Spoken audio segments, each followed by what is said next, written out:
brought in a sales manager named Bob Sullivan 20 years ago, and that's our guy now. He runs our craft division, Bob Sullivan, here. Yeah, we moved him away, I guess you could say.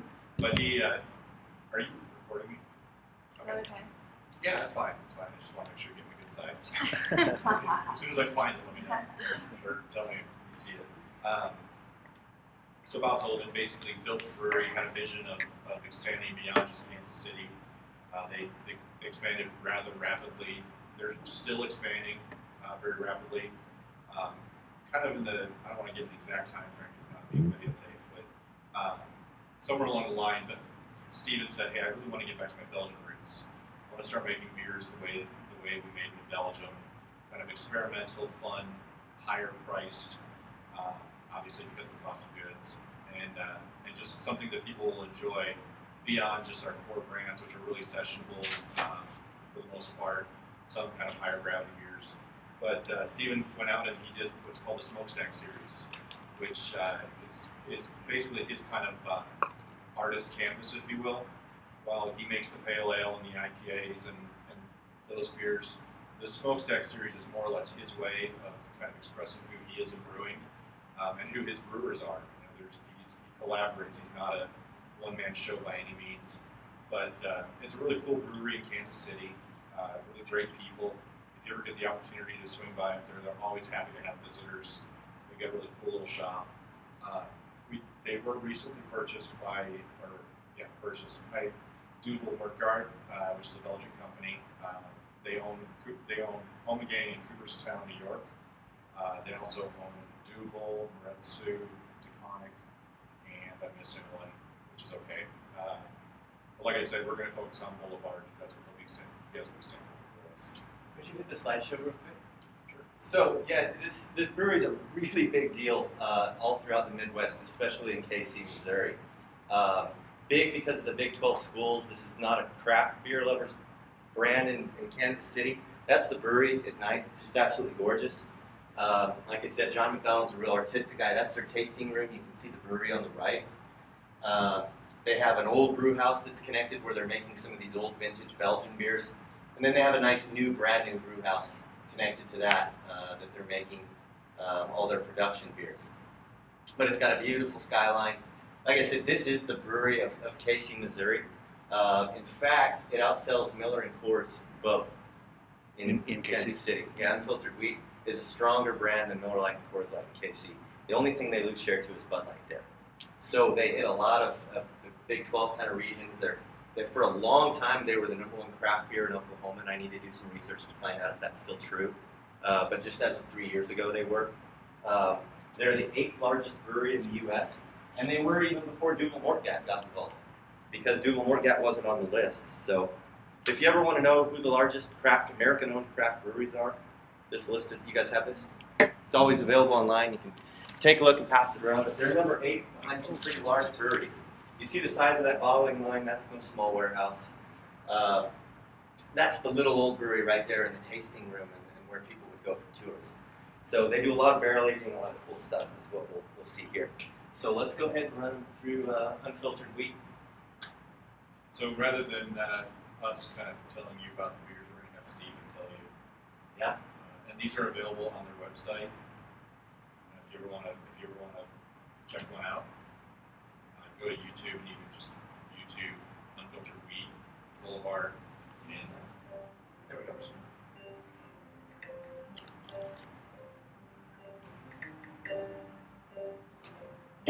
Two here out,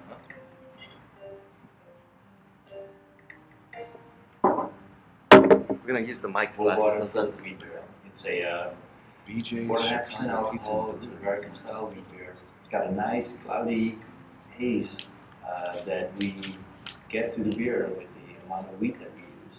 It's not really like a German Hefeweizen or a Belgian wheat beer. It's a very easy drinking beer.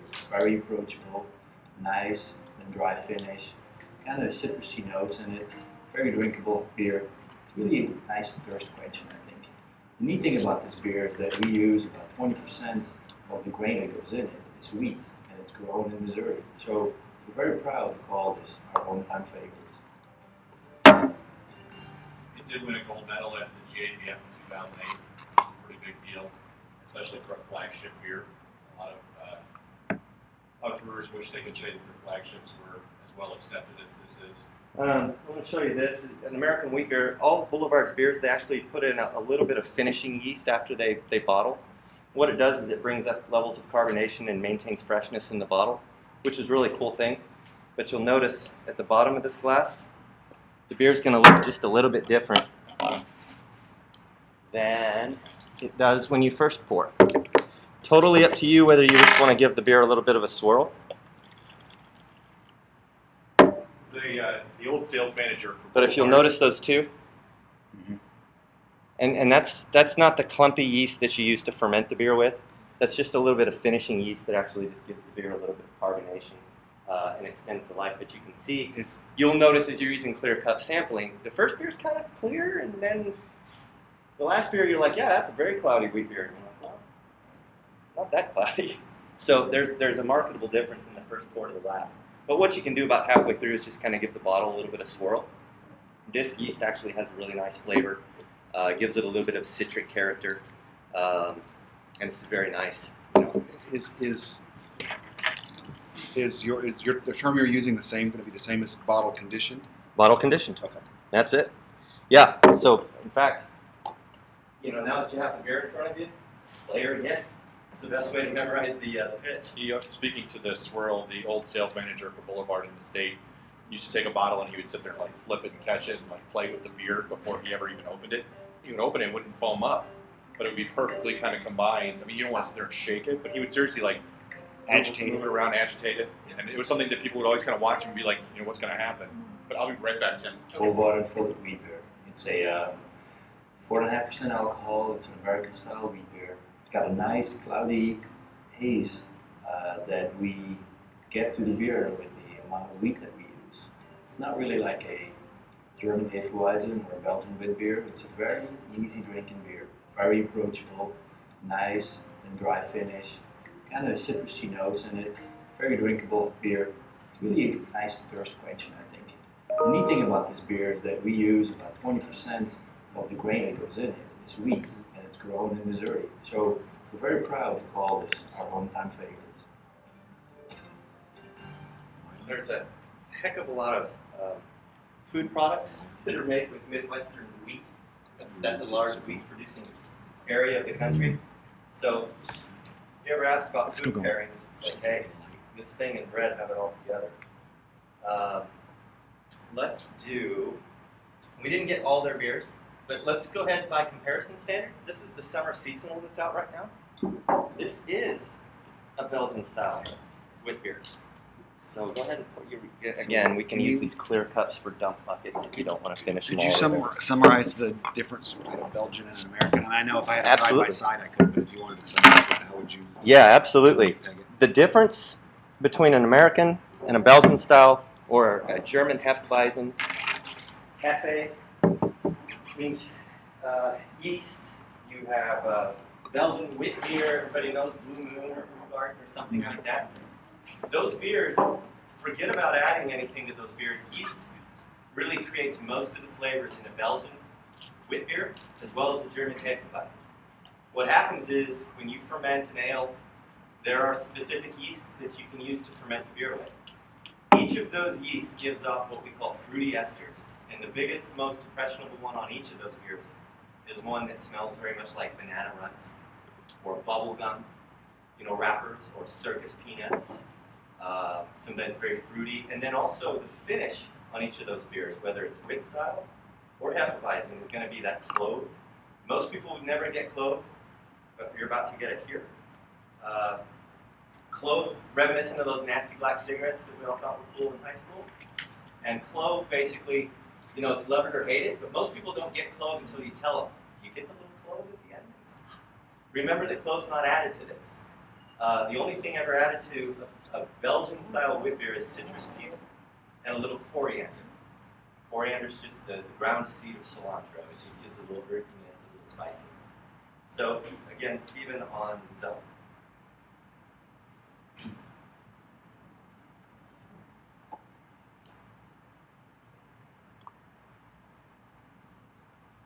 Notice an aroma difference.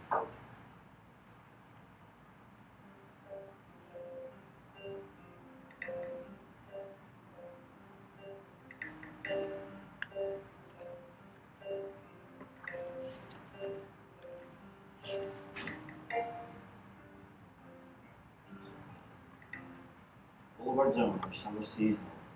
Zone is a Belgian wheat beer, so it's characterized by its hazy appearance. It's kind of light in color. It's got a nice hue to it, a haze that's typical for Belgian wheat beers, and also the spiciness in the beer. You'll pick up that there's a lot of banana characteristics, some notes of clove, and there's also some spiciness. Well, that spiciness comes from the spices that we add to the beer, coriander and orange peel. You kind of add to the refreshing character of the beer. When you drink the beer, you'll get all these notes in your mouth, and it finishes up very subtle, very smooth, and kind of dry also. It makes you want to take another sip of it. It's only 4.4 ABV. It's very suitable to sit in your backyard, enjoy a couple of beers. Zone, one of our first Belgian influenced beers that we made. Cheers. So again, brought to the market by Boulevard, made popular and famous by Blue Moon. Belgian wit style beer. Zone means sun, by the way, in Flemish, if anybody asks. Random piece of trivia. But again, if you look at these two beers, they have the same bitterness, roughly 15 IBUs, the same alcohol, 4.4%, and roughly were made exactly the same way, just different yeasts. Belgian wit yeast gives you all these character notes that you're getting here that you didn't get in the wit beer. American yeast, and I'm not really sure which one they use, it doesn't matter. In the wheat beer, gives it that clean, thirst-quenching characteristic. So there's certainly a lot more interest as far as complexity to be said here for the Belgian beer. I'm always in the mood for something different, so I change it up. Sometimes just wheat, sometimes the wit. Mike has printed out these seasonal schedules for you. And this just kind of shows you exactly where we're at as we'll carry Zone through August. So as you carry out Boulevard samplings, you see where Zone is, and if somebody asks you what's next, here comes on Oktoberfest style, followed by Nutcracker. There's these Backroads series beers I think we're going to try. Yeah, we do have that. There's mixed 12 packs out at retail, so if a retailer asks you to sample that, it's likely you'll find unfiltered wheat beer, the IPA that we're going to try, and another one that we're going to try. There may be something else in there too, but wing it on that if we don't have those for you to taste. There's also the Smokestack Series Seasonal. So not only is there an everyday lineup of beautiful, big bottle beers, bringing beer back to the table, as Stephen will tell you. We call these table beers or very nice session, occasional beers. There's also beers that come out every now and then that are completely random. So that's also available here on the calendar, and you can see how those fall and what the names of those are. Sound good? As far as distribution goes, do you do more of like the bomber size, or like what do you want us to push in sampling, or does it just matter, depend on the account and what they have It really more? kind of depends on the account. Okay. The core brands are going to be there all the time, and we're going to want you sampling the core brands. If the retailer says they want you sampling Tank 7, that is Boulevard's primary objective right now is Tank 7. Obviously we wouldn't want just Tank 7, but whatever the retailer says. We'll sample Tank 7. So we're going to give you, the most common beers that are out there. Yeah, you might get a wild card thrown at you, but, at least you have a general idea of who the brewery is, what they're about, making Belgian-style beers in Kansas City, Missouri since '89 on a good size scale, but also making small batches too. And everything usually has somewhat of a little bit of a Belgian twist because of this brewmaster. At So- at $20 a bottle, the retailer may ask you to sample Love Child number 4. We're going to But we taste don't that. really need to.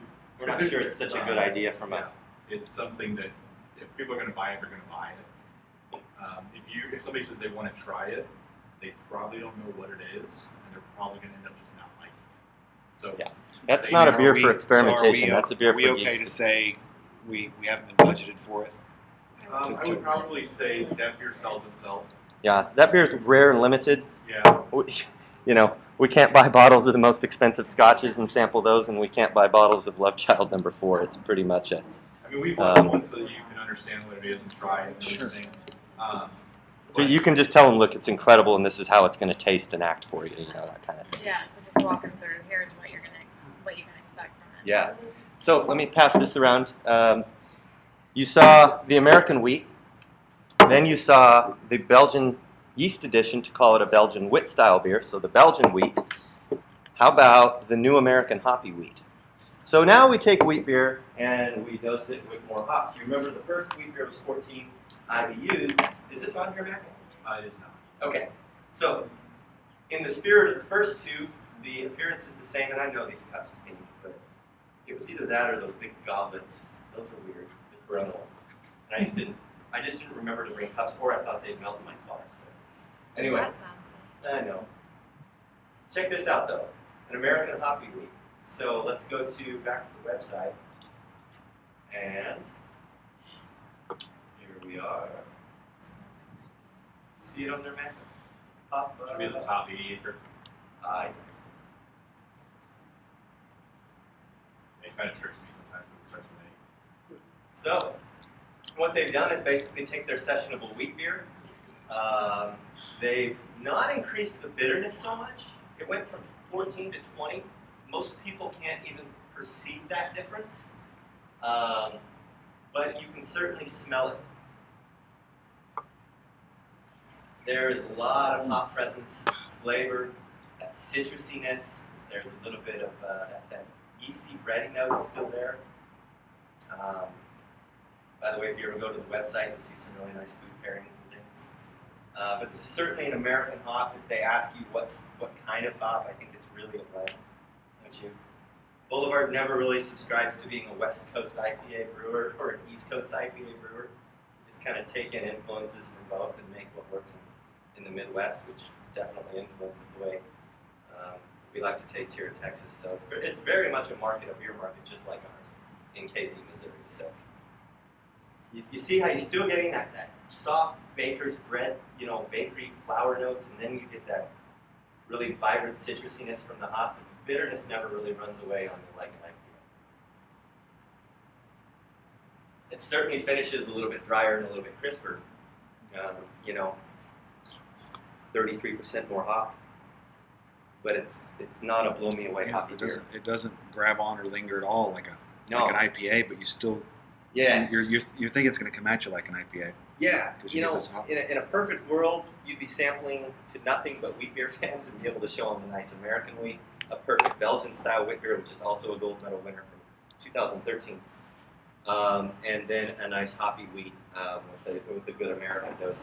What they're calling session wheat or a session IPA right now, which is what we're going to taste next. And something interesting about the 80 acre is that a lot of it, like he was saying, is aroma hops. So after this, basically at the very end of the boil, just to get aroma, I've actually plugged my nose and sipped it, and then unplugged my nose and sipped it, and it's two different beers because you perceive it through all your senses. And once you've already sipped it, you kind of know what you're trying to get, so you're kind of there. But if you do it before, it's not quite as intense. A lot of times you smell it as you sip it, and it's like, well, that's going to be a tongue scraper. Yeah. And then you find it very pleasant. I enjoy the hops nose, but don't care for the. I don't care for IPA. I'm not IPA. There you go. So that I really like that. I can get the best of both. Personally speaking. So. Yeah. There you go. Notice something on these beers. They all have a really nice, big, buoyant head on them. Big, foamy head. Whenever I see that, I start thinking Belgian beer. Belgian yeast is notorious for giving you a nice big head. It's all about presentation in the glass and lots of aroma, especially in a really nice glass. Doesn't matter what Boulevard beer you pour, you're going to get head that mimics what any beer from Belgium would do. The difference is this beer is a lot fresher than any beer from Belgium. So this is not really a Belgian-style beer, however. This is their Grade A IPA. Talk about bitterness, 57, right in the range of where an IPA should be, nothing to blow you away up in the 70s or 80s. It's, I guess we could talk about, it's campy, it's got this camper on it. Well, there's a double white that goes behind that. It's kind of a Midwest humor, maybe a take on Tornado, Trailer Park. Fun, field time fun. Has some awards, really not a whole lot more else than that. Mike, do we have a video on this one? Do you know? Okay. So, why they didn't make one on this? I don't think it made it to our website. Yeah. I think we need to clean up the website. Yeah. So you can see it's campy. It's got that little single wide little pop-up Airstream style trailer on it. But still a lot of fun. So, this is the first time we're having a beer that's really not based on wheat. This is barley. Certainly aroma of hops. There's some citrus, but there's definitely some almost like spruce tips. Some pine, some citrus peel. There's some earthiness.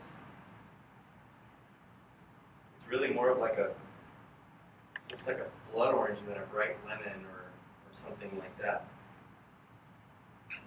Really light finish. Yeah. Starts out nice and malty, and then you get a nice bitterness right in the middle, and then really not an aggressive finish at all. That's a very clean, I call them non-aggressive IPA. Spirit of single wide, not there to huff and puff and blow the house down. Oh, there's a video. I'm sorry. So let's have Steve in and put this one up. Sweet.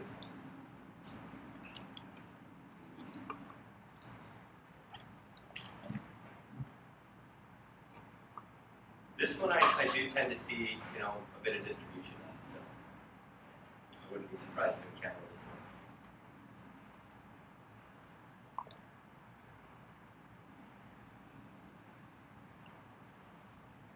Speak about it. Sorry.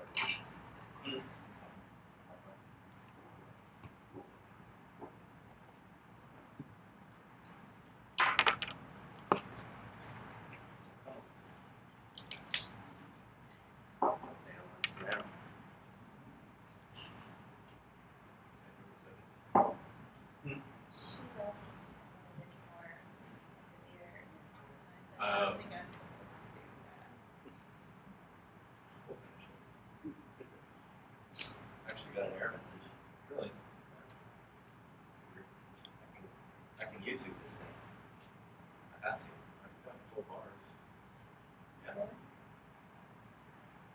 I'll try YouTubing.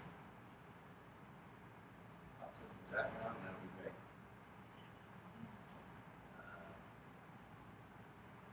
YouTube. Yeah. Fine. We don't have toolbars, so I'm not really sure how to go to new. So while we're doing that, I'll cancel these out. Wait, you want a new window? Yeah, Yeah, there you go. Right there. Right there. there we go. Let's see if we have any internet at all. Opening some beers.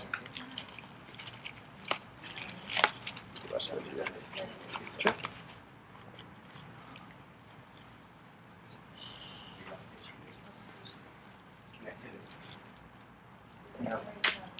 These are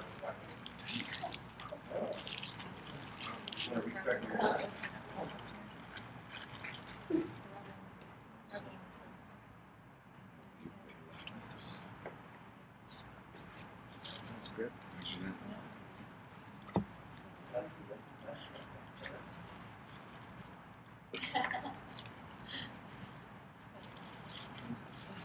Single white IPA.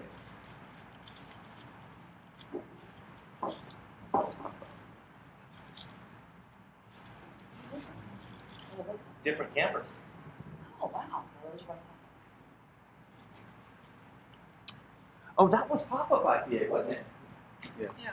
Oh, I'm so sorry. That was pop-up IPA. That's what That's I their thought. session beer. So we were trying to show you single wide. So here's single wide. Pop-up is brand new, and I don't know if it's taking off or not. Well, everybody heard of session IPAs now? Sort of the new thing that every craft brewery has to have this year. That's what that was. Basically, a session IPA is just it's going to actually be a lot smaller than the stats I showed you on the single wide. You have the sales sheet though.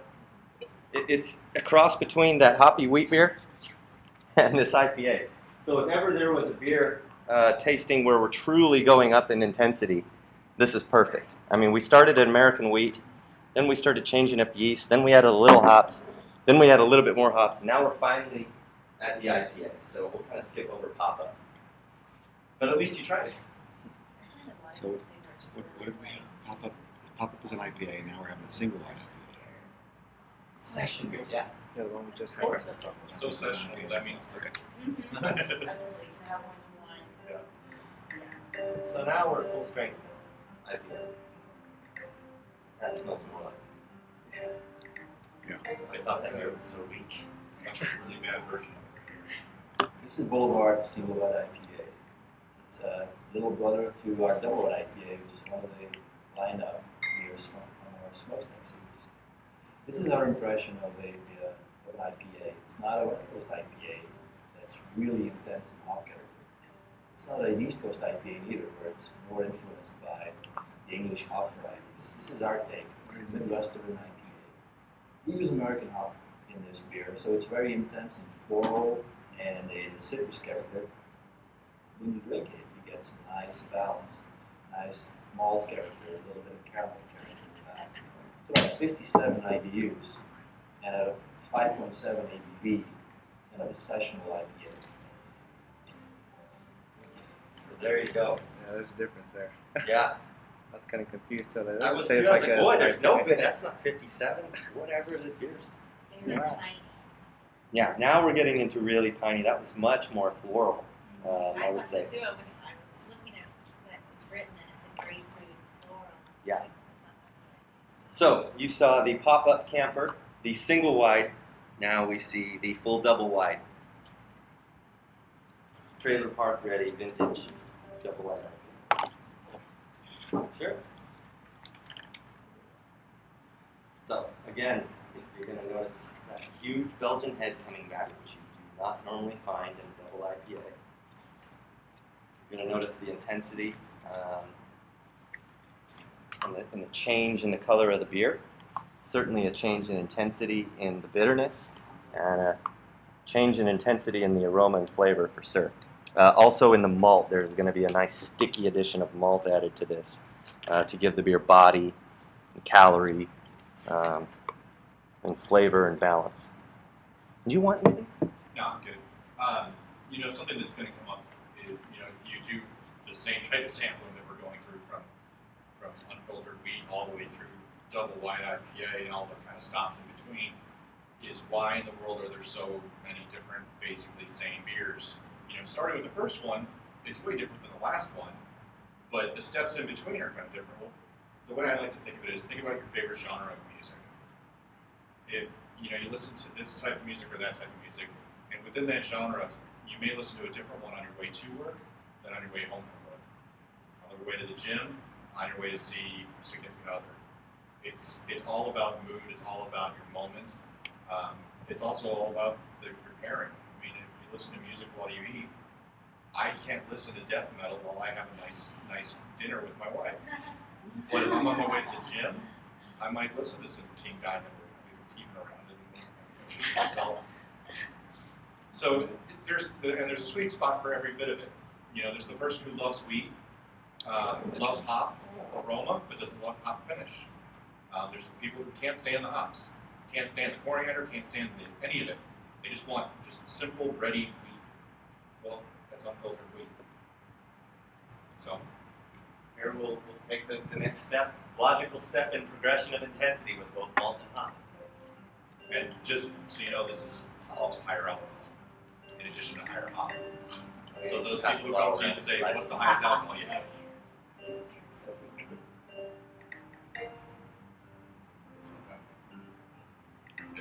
Double wide IPA is the big brother of single wide IPA. It's a beer that an IPA, but then really in a bigger, bolder version.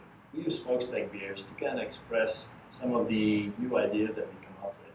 This one in particular is a beer that's designed by brewers. They were very keen on designing an IPA to bring out bold, really hoppy character in a beer. This is an IPA at about 70 IBUs compared to about 60 for a single wide IPA. So to balance this big bitterness out, you want to get some caramel malts in there, some caramel, a little bit of sweetness also. When you smell the beer, you'll pick up some floral notes, lots of citrus notes, really big aroma profile. But then when you taste the beer, you always have this balance with a nice malty character that the beer has. Lots of caramel malt, into sweetness to balance out the big bitterness. That's about 8.5%. It's not a beer for the faint of heart. So I think one thing you might notice is there's actually a little bit of warming if your stomach's a little empty from lunch, kind of like mine. But that's, again, Belgians are a big fan of balance. It's Americans that like beers to be way out of spec, all hop, or all this, or all malt, or whatever. Belgians love balance. Their beers normally fall right in the middle between what's sweet and what's truly bitter. This beer is no exception. There's so much alcohol because there's so much sugary sweet malt added in this beer. That beer is there to counterbalance the aggressive use of the hop. But still, to the huge American hophead fan, this beer is not going to knock them off their feet. They're going, oh, that's not hoppy. Well, that's okay. It's Belgian. It's a Belgian brewing, with American ingredients, so at least it's fresh. But it's also it's more geared towards balance, and you'll find just as many people that love it because it's balanced and doesn't leave them, scraping their mouth. Yeah. Just out of curiosity, when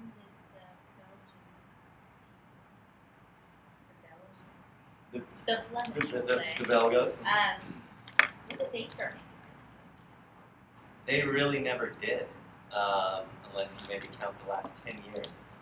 There's one Belgian IPA out there called Parat that they call a Belgian IPA, but they really never had an interest in participating in the origin of how IPAs were created historically, nor did they ever have a taste for the way Americans use hops. It's Americans that popularized it. Well, long before it was the Brits, but that version is not what an IPA is today. It's a long-lost historical relic of, any more Bass, Pale Ale and Worthingtons and some of these old Burton-on-Trent beers that are in no way, they're sweeter than they are bitter. So the old English IPAs are really just a memory of faded, puff. The new American IPAs, the Belgians still are not trying to reproduce. They are starting to add hops here and there, but it's just not their thing. Was just curious. Was the So, Cut the right guy. was the was the hop originally used as a preservative, or was it more so just to cover up? yeah, originally it was used as balance. Originally it was discovered to be used as balance to counterbalance sweetness. In regions where they had not yet figured the hop out, or had shortage, or just were basically working farm to table or farm to brewery, they'd use gruit spice. The church would sanction gruit spice use, and it was bog myrtle and yarrow and these horrifically disgusting plants. And you'll find versions of people making a gruit beer right now, Gruit, disgusting. It just deserves to be a part of history and not a part of the present, in my opinion. Hops that are far more suited to beer, that's where the Germans believe as well. Do you think it's a growing environment that helps? Like our Northwest, for example, and all the Chinook and the Cascade yeah, and all that? For Americans, Yeah. It's such an abundance, we're like, heck, let's just use that, the bejesus. that and our appetite for things that are big and bold. Yeah. And, the most Europeans, a lot of Europeans, I shouldn't say most, because I don't have first-hand knowledge of most telling me anything, but a lot of Europeans still regard our beers, our hoppy beers, as being catty, like Capi. And then they'll say currant, they'll say black currant or something like that. What else do they give a notion? Mostly currant, right? Really astringent. Piney, disgusting, yeah. Eating Christmas trees, that kind of stuff.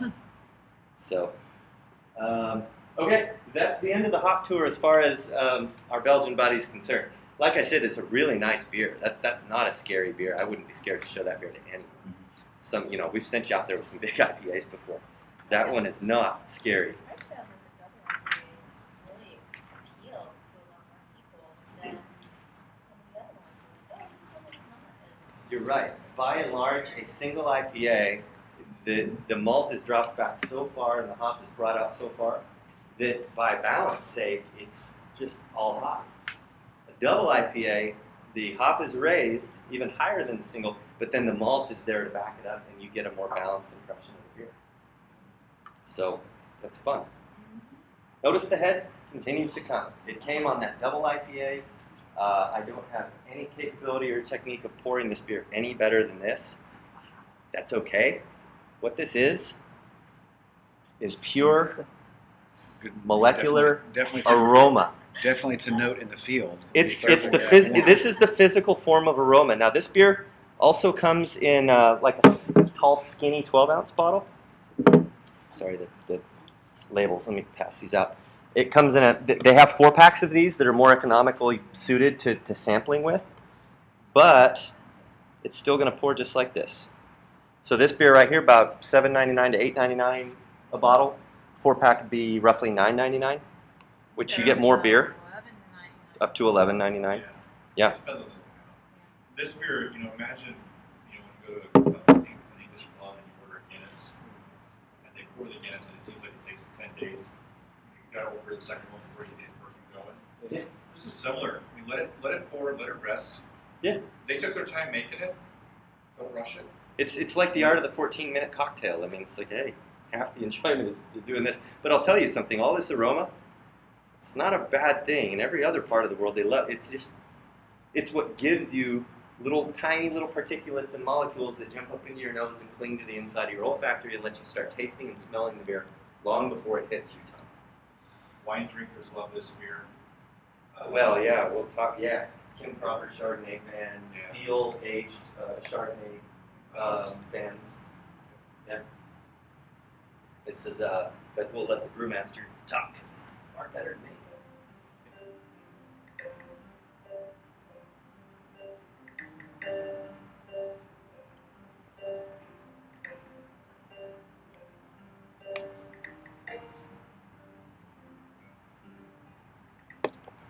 This is Tank 7, one of our smokestack beers. Tank 7 is a farmhouse or saison beer, if you would like to call it. We designed these smokestack beers all with the idea of bringing beer back to the table. The idea was to get beers that are really pair well with food, like for instance Tank 7 here. This is wonderful with cheeses. Now some of these beers in Belgium tend to be kind of a dark or amber in color, can be also cloying in taste. But our version is a really dry one. Our version is light in color, very focused on dry, refreshing flavors. If you smell the beer, you really pick up on some of the spiciness, maybe also some pepper character, but really what comes forward is the grapefruit notes, and those come from an American hop that we use called Amarillo.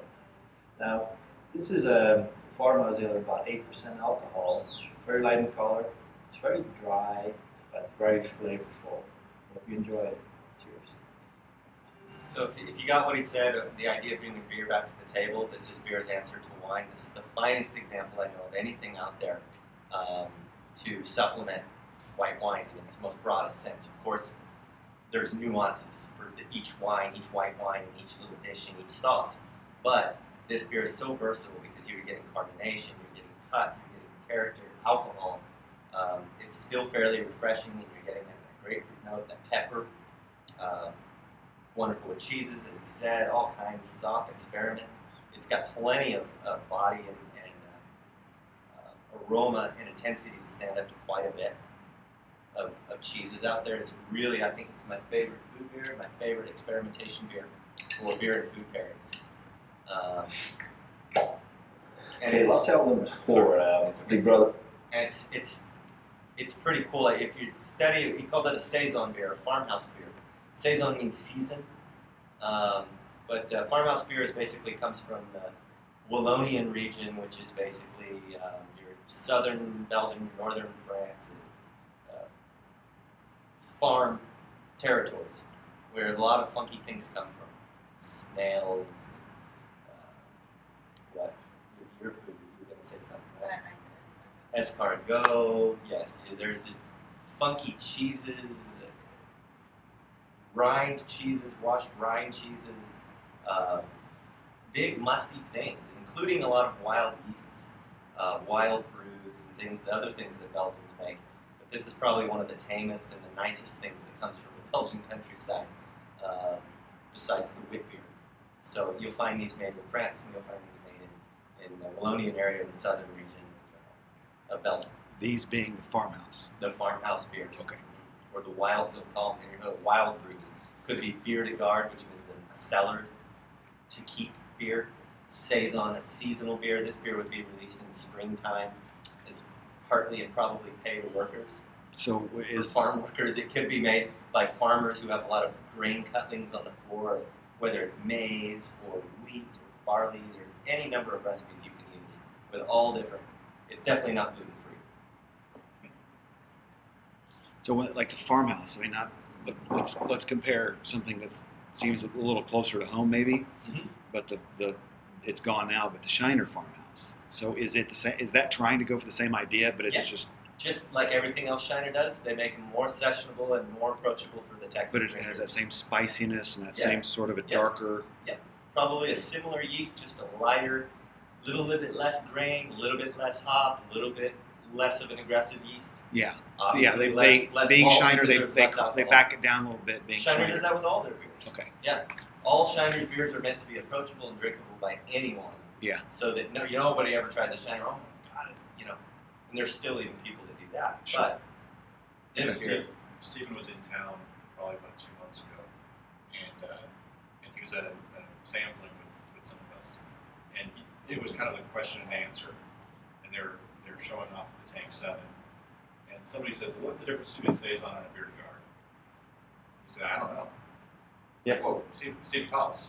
Yeah. What do you mean? Not only are you from Belgium, not only did you work for a really reputable Belgian brewery, how do you mean you don't know? Well, he didn't say it, but think about what's happened in Belgium over the last 150 years. Every once in a while, the reset button's kind of been hit, and people kind of shuffle around, whether it be World War I, World War II, tiny population right in the middle of everything. If somebody comes storming into your country, hide everything you have, keep it close, but just whatever you want, just go ahead and just do what you're going to do. And that's pretty much Belgian brewing. We keep our one beer, it's ours.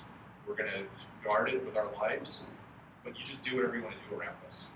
So in Belgium, not to take over, Tim, I'm sorry. no, please. In Belgium, it's very unusual for a brewery to have more than 1, 2, maybe 3 beers.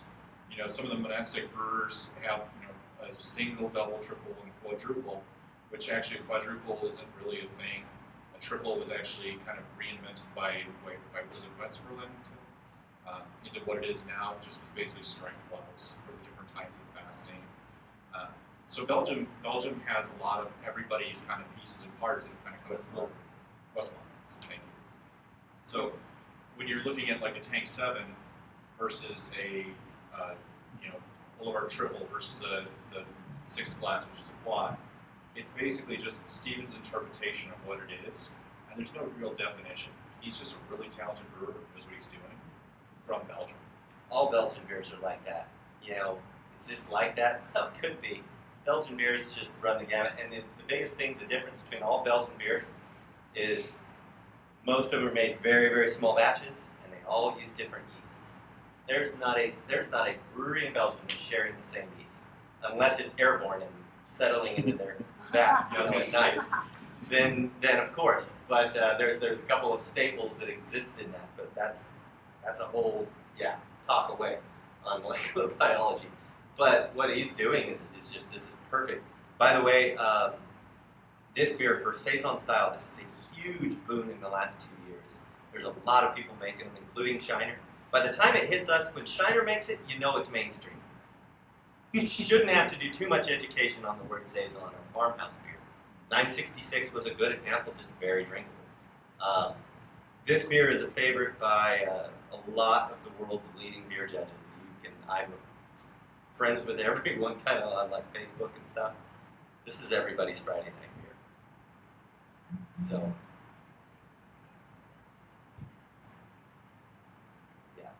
yeah. If you do a Whole Foods or a Central Market or whatever, talk to the beer steward and say, hey, maybe we get together some cheeses or something. Spend $5 extra on some cheeses and put it out with this. If they'll make the recommendation, because then they're included, then they're pushing people to the sampling, because now they feel like somebody's admiring their food, beer pairing abilities. You know the places I'm talking about, Whole Foods and Central mostly, right? But anyway, awesome beer, totally versatile and super fun. Do you want to do this one or do you want to jump to Crazy? No, let's go to Entwined. Okay. I don't know that there's an Entwined video. And I'm almost sure there's not. I I've never have a had this sample. beer. So. I'm going to have a sample of the Entwined along with you. So we don't know what this is, but we're sure we're excited for your visit today. I can tell you how they make this and why they make this.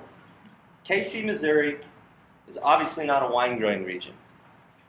What they can do effectively is make certain styles of white wine, and they have to sometimes because of their license to have high fermented beers in the state of Missouri. So they actually make like gift bottles of. Remember that weird style, that white wine that I bought actually? I did not. Okay. Hi, I'm Jeremy Danner. I'm one of the brewers here at Boulevard. I want to take a second to talk to you. Sweet. Okay, they're going to tell us. Awesome. We know Danner. There you go. But anyway, they have a weird fancy of playing with grapes. I think the Belgians actually enjoy doing this. Playing with grapes and playing with beer, playing together. So that's all I know. I like grapes. They hit a home run with Saison. I mean, you know, it very much is kind of reminiscent of an Australian style shard or something, you know. Okay. Yeah, it smells. Smells a little Venice. Yeah. Venice is that beer geeky word for when something has like a grapevine-like quality. No. Man, that's You smell great. less than Very that was the Nelson test.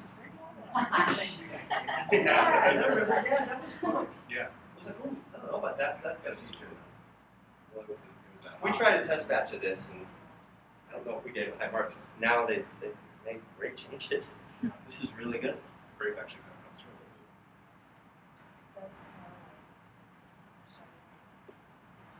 So it kind of takes the idea of what they did, and they didn't try to make Tank 7 anything like a wine. This, they've obviously used, you know, grape. They're using a complementary Australian hop, which I'll give you a hint before he talks. And obviously you're getting that Venice quality, which is awesome. Send it to the back of your palate if you can. If you still have enough. Throw it on the back of your palate. And notice you'll get a little bit of kind of like sour grape flavor. All the way to the back. Yeah. Yeah. Yeah, he's right. Throw that to the back of the palate. Malt beverage. Yeah. No, that's, yeah. Don't use flavored malt beverage though. It's your job. This is small batch brewing at its finest. Let's hear what Jeremy has to say. Okay.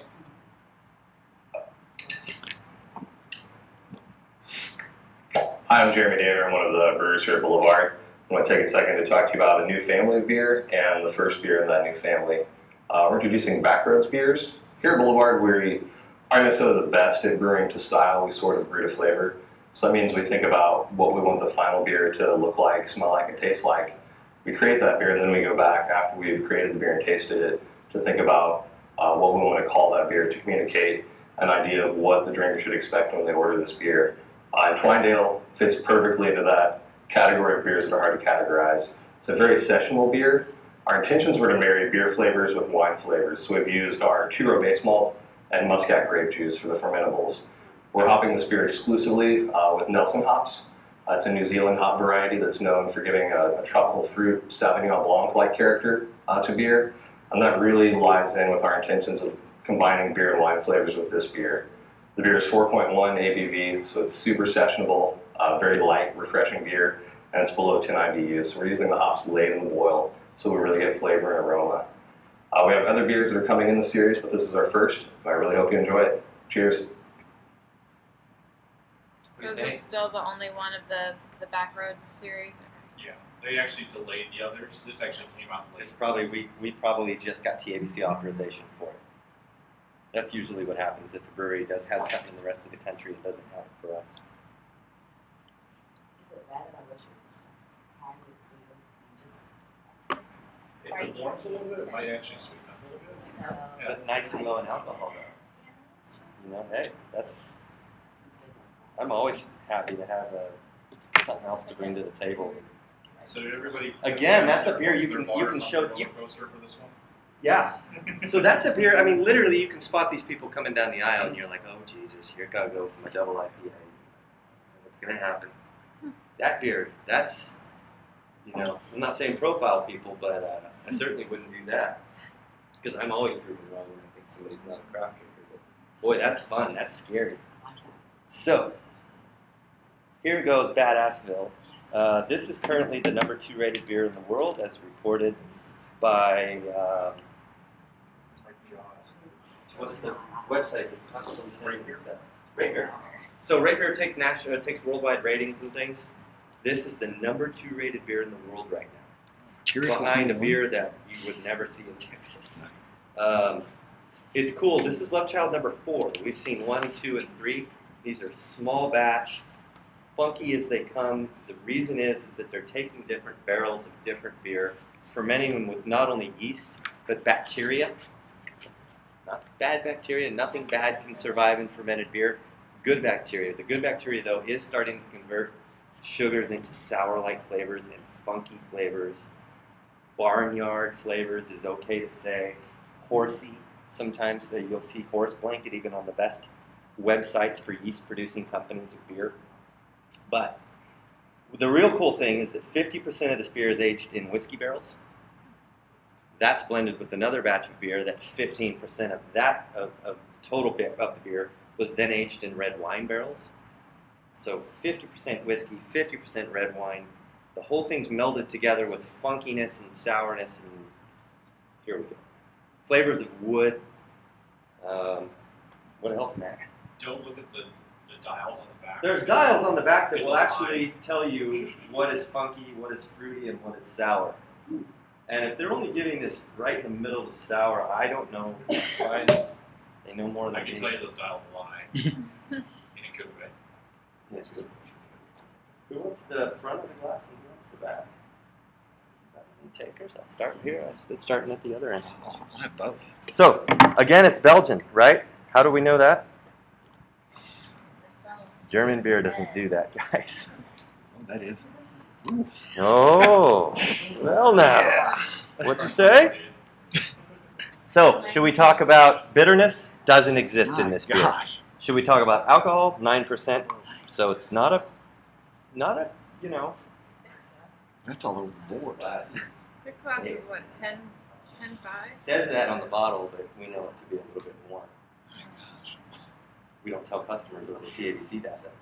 You know, I had a customer the other day tell me, he was like, just to let you know, young lady, in Texas, anything over 4.5% is not considered beer. By tax purposes. What am I supposed to tell people? Well, By That's tax Why purposes. not do that? Like, That's only tax. no, that's for taxes, and in fact, that law was recently changed. So now, you can label the beer whatever you want. What happened was Stella Artois, a Belgian lager, was out there saying it was malt liquor because it was 5.1 ABV. You had a lager that was above 5, and then you'd have summer ales that were below 5%. Summer ale, 4.4 ABV, but it didn't say it on the bottle. They couldn't bring it into the state. And Stella had to rebrand. So now you can call it anything you want as long as you tell the customer. If it's an ale, it's above 5, that's fine. If it's a lager and it's below 5, that's fine. If you cross over, if you have an 8% lager or a 4% ale, you just have to list the ABV on the label. The brewer, TABC doesn't tell the brewer what the beer is. Oh, by the way, should we taste this fun thing? Horse and hay, yeah, wet hay, horse blanket, yeah, funky, a little earthiness. Unripe cherries. Oh, a lot of deep stone fruits. No, Unripe. unripe. big. Fig, Sure. yeah, sure. There's no wrong answer here.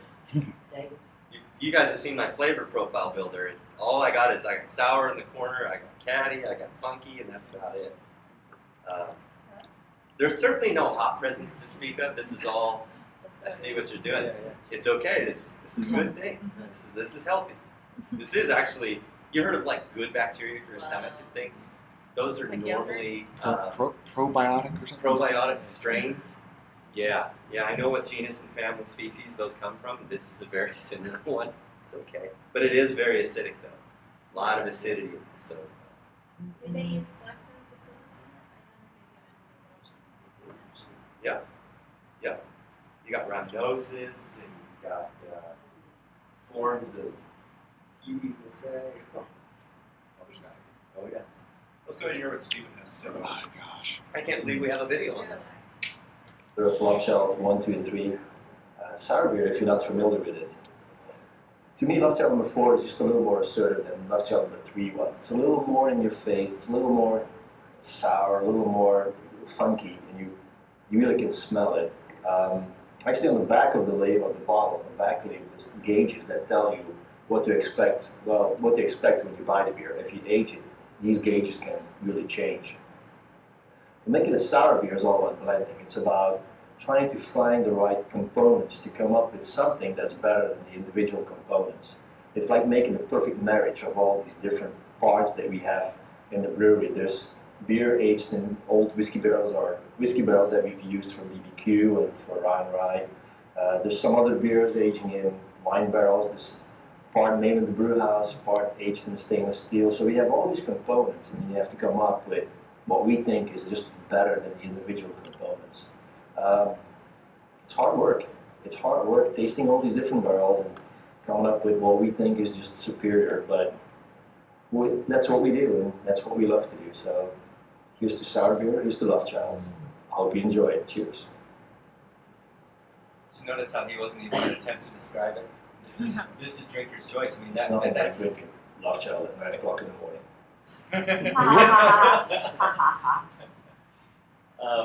You know, again, back to the Whole Foods Central Market thing. If you ever walk the store shelves in there, you're going to notice some cool things on there. I've written down all the things I want to put together in a perfect beer tasting that I want to perform myself in store. But there is squid in squid ink in a jar. There is, my God, the foie gras, and there's pate with duck and chicken and lamb livers and stomach linings. There's so much fun stuff in that entire place. All of it has to be horrible on its own. But you can put this thing up against anything, and still you're going to find at least some sort of a complimentary deal. You know, just in the cheese department alone, you know, cheese is very much like beer. Most people walk out with cheddar and mozzarella and provolone for the sandwiches, but if you spend some time in there, there's Imagine that with humbled fog. my word, there's so much more to discover. Most people there's so many cheeses that they would never cut open and put in the plastic thing. Here, try this with the toothpick. This is very much the same beer. The same reason you wouldn't sample this in a cup. Yeah, It's the you same open reason. some of those cheeses that people Wash come in dry the and cheese go. you should buy some cheese and try it. Oh yeah. Mike, what you were saying earlier makes complete sense now. If you got to ask, you're probably not going to like it. Yeah, it's kind of like, you know, how much does that Ferrari cost? But yet they have, If you have to ask. they have duck liver mousse in there though for $38 a pound. Yeah. What are those mushrooms that are $120-something an ounce? Yeah. Stinky. So you take some of that wild stuff, you fire it in with some of this good stuff, and you got the best of both worlds. But that's why this beer is $17 to $20. Is sour beer a class or something you decided to do, or is this Sour beer would be considered under the term wild brews. wild brews? And wild brews, again, from that same region of Wallonia we talked about. You've maybe heard Flanders Red, or the Ode Brewing, or the Lambic, or Yep. the Goose. All those are classic Belgian styles.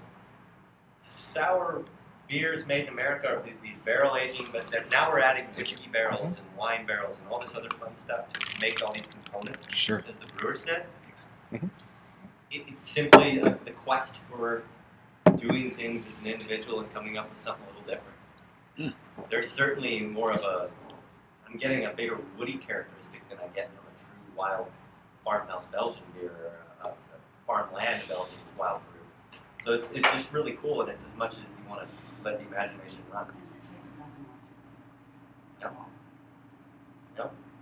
What's funny is tasting it this time right now, I can't get past when I was a kid, my mom used to make me have fruit with every breakfast, whatever was ready. And early on in the season, she would bring me grapefruits, and she would cut them for me and everything. And I couldn't have sugar on it. And I'd be like, come on, just a little sugar. Well, sugar made the grapefruit taste like candy. But without the sugar, it's like puckering, sour, fruity, kind of like almost like pulls the moisture out of your mouth. And that's where I was just sitting at the table when I was a kid. Just then, I can't get past that right now. But the other day when I had it, it was all just stone fruit, just unripe stone fruit. So And this is small batch, small barrels, and not only that, but there's a tremendous amount of time put into this. There's 2 years in the making in this beer at least. I know that the whiskey part of that took 6 months. The red wine portion of the beer that went in that was a year, 9 months to a year. These beers, you cannot make these beers in 2 weeks or 3 weeks. So they're years and years and years of labor in the making. But I know we've had 6 glass on our list before. Do you want to give a quick run through of that? yeah, so we didn't even get into the monastic beers. We call them the monastic beers because they're the historic beers of the monastery. The first one would be the Belgian single. Doesn't exist. Used to in this market, called Monk's Ale. It's no longer. Then there's the Belgian double, which is malty and sweet, and it's still got a bit of alcohol, usually 6.5% to 7.5%. Then there's the Belgian triple. The triple is very light, very spritzy, a lot of big head. A lot of people argue that it was created to combat people drinking distilled spirits. Very light, citrusy, but at the same time a lot of alcohol. All that sugar's been distilled through, and it's very dry. They put sugar in the beer, fermented it right through, so the beer's thin, but the beer also finishes dry and has like 9% alcohol, usually 8 to 9. Then there's quadruples, which no real such thing, but it's a nice term for anything that's a Belgian strong golden or a Belgian strong dark. Those beers are 9% ABV all the way up to whatever you want to make them, 14%. And those beers, 6 glasses a quad, Belgian strong dark, and it's made that way. It rates out at 10.5. I bet it's probably 11. 12, I don't know. Who cares? Do what it says on the bottle. It burns a little bit. It's nice warming sensation. But at the same time, there's so much malt put into that thing, and so much of it is fermented out, but there's still so much left behind that it's just big and sticky, and stone fruits and plums and figs and raisins and dates, and nuttiness. And it's just a wonderful dessert beer with kind of a wild, nothing wild like this, Right. but just kind of a wild, fruity finish. Make sense? Yeah. So the Saison beer is kind of up there with kind of matches up with what a Belgian triple would be like if anybody asks. Yes? I didn't see the double wide nor the love child on the sell sheet. That sales sheet up on top, that's the seasonal sheet. Oh, okay. Now, Love Child is a rare limited release, and they don't even count on it because they don't know if it's going to turn out, so you won't really find it. it can be a year late. You know the fun thing about that beer? Don't even worry about sales sheets. Hey, listen, Perfect. it's $17. I'm pretty sure you're going to Google this thing, right? Yeah. I welcome you to. Find Great Beers article from last two weeks ago. You'll see that it's number 2 in the world right now trending. So What is number 1? I don't think I could even pronounce it. I don't think I'd ever heard of it. Some random beer from some random corner of the earth that they made. They've come and gone. They made 13 gallons of it or something. Yeah. Never again. And something else, if this is out there, people are talking to you about price, at $18.99, $19.99 for a bottle. The people who are going to talk to you about price with this beer are the people who are going to complain that their Chardonnay costs $8.99. It's not for them. When you consider, in terms of wine or in terms of spirits, the best of the best in the world, if you were to expect to buy the best wine for less than $400 a bottle, you'd be very mistaken. I mean, Screaming Eagle isn't even the best Cabernet in America. It's $1,600 a bottle. And when you think of spirits, you think of like a Johnny Walker Blue, which is not even the best Scotch in the world, at $280 a bottle. You're talking about the best beers in the world at a steal of $20. Big enough that you can share with friends. To be honest, if you drink Big this enough you bottle wouldn't want to yourself- drink the whole thing, right? I have, but I might have to try that. you need a refresher there. As it warms up too, you'll notice Yeah, you're different getting to things. the very bottom, so you're going to want to decant pretty slowly, but I'll let you do it. Just decant it slowly and then have another glass ready. Is this gonna have a bunch of dirt in it? Dirt, Pieces of love, Yeast and whatever. vitamins, Dirt being the vitamin D. Probiotics and vitamin D, I like that. dirt being the grit and yeast and whatever. Yeah, whatever has survived with that level of acidity, bacteria shit is held in. And that's exactly what